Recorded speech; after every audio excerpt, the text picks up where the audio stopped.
dito nasasaktan pag tinatamaan ng salita ng Lord? Di ba? Nasasaktan ba kayo? Ha?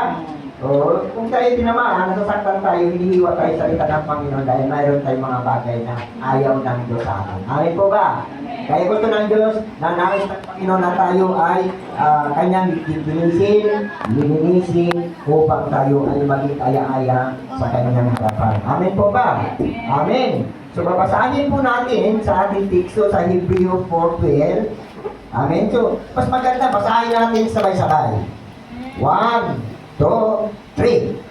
Ang salita ng Diyos ay buhay at mabisa, mas matalas kaysa anumang tabak na sa magkabilay na italim. Ito ay lumatagos maging sa kalituran ng kaluluwa at espiritu, ng mga kasukasuan na totoo, at napapaalam ng mga iniisip at pinabala ng puso.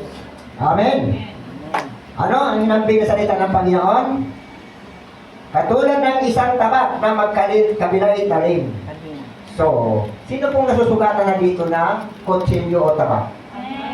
Amen. So ako dati, siguro mga probinsyano, talaga naranasan na yan mga nasusugatan.